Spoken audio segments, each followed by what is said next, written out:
Hey, what's going on, guys? Robert Walken here from CoinOpTV. Just a quick vlog. I want to do a review of X-Men Days of Future Past. Just got to see that earlier today over the weekend, Memorial Day weekend.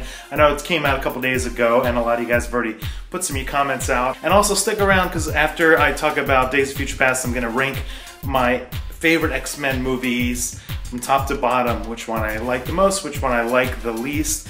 But as far as Days of Future Past, X-Men, let me just preface this. I'm a big comic fan for years and years and years. X-Men, definitely one of my favorite comic books. Avengers, you know, it's great to see all these movies right now out there in the theaters. We can go see. They're starting to really become well-made. The budgets are pretty good. So I'm excited when one of them comes out. That sometimes they don't always live up to our expectations, or things are a little confusing and you're just kind of shaking your head going, or scratching your head or your neck saying like, hey, why did the director do this? Why did the writer write this? The continuity of this doesn't make sense.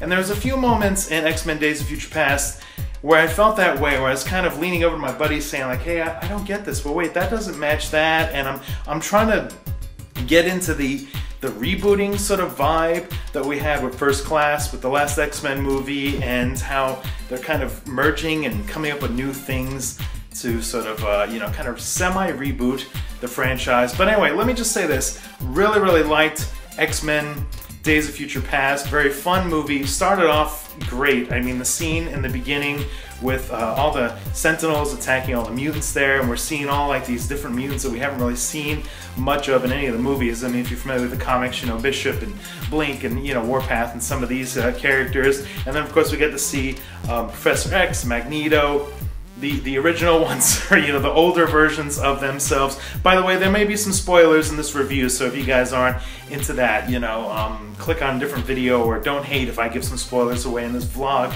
Little recap. So yeah, really like that scene, starting off with a bang. Really like the Quicksilver scene when they're freeing Magneto, and it goes into the slow motion with the song. He puts his goggles on, his Walkman.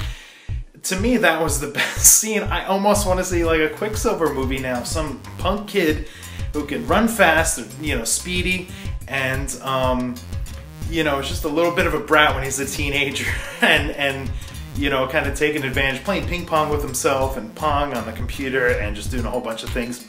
That scene was perfect and great, and the setup scene was really great in the beginning there. Some of the things I wasn't too wild about, and this is the problem I had with X-Men First Class, was not a big fan of James McAvoy as Professor X, and I'm okay with the younger Magneto, but you know, the chemistry that they have, not so great. So there's this whole big scene where they're like in a plane and they're flying, and Wolverine's there and he's off to the side chilling.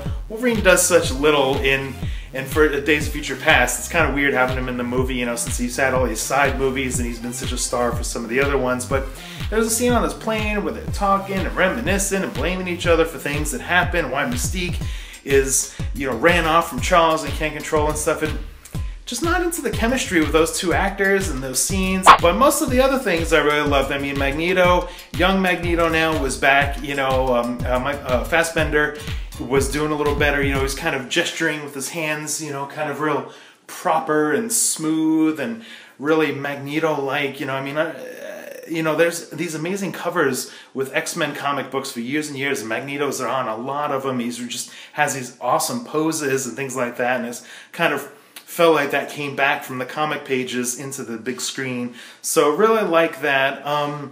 Thought the movie was a little long.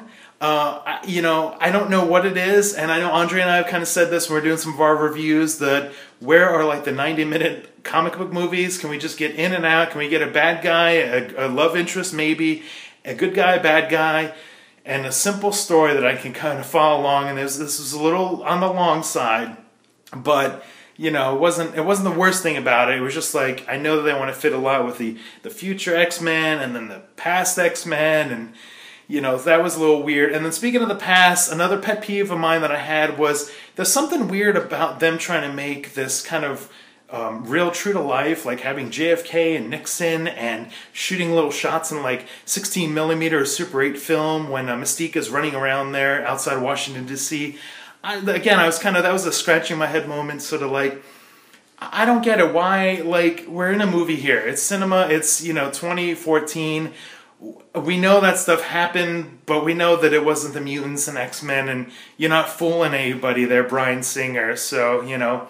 But some of the pros and cons, I mean, Bryan Singer's back. He did the first 2 X-Men movie, so that was great having him back. He's got a definite style about him that kind of helps the franchise we didn't really get in the last 2 X-Men movies. So let me break it down, my list. Let me go through my favorite X-Men movies here. I've seen them all, and I want to break it down. So number 1, I'm still going to go with X-Men 2 as my favorite X-Men movie. Just like the tone, the execution. Wolverine was smart, funny, badass all the way through. Really like that. And then it's a little bit of a toss-up, but I think I'm going to go with Days of Future Past for my second favorite X-Men movie. Maybe it's because it's brand new, it's fresh on my mind, but just seeing those Sentinels kind of going crazy and some of the mutants in the future, some of those scenes were like really well done, and you know, I was just like, wow, this is an X-Men movie right here.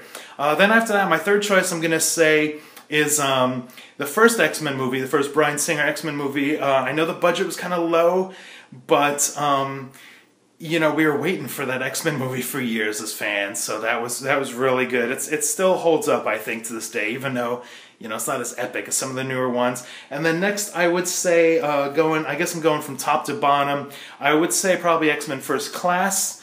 Definitely before my least favorite is X-Men 3, the Brett Ratner movie, which just had a messy plot, too much happening that was wrong. It was kind of all over the place. It was just uninteresting, and you know, they wasted a lot of things. Oh, I will say this also. Something I really liked about Days of Future Past that they improved on was the Beast makeup. I thought in First Class he looked like something from Chuck E. Cheese or something when he was the Beast. He had this cardboard thing on his face, and I was very glad that they kind of made the Beast makeup in Future Past much better, so that was a big improvement. So there it is, just me sort of rambling, maybe some spoilers, I don't know, nothing too crazy.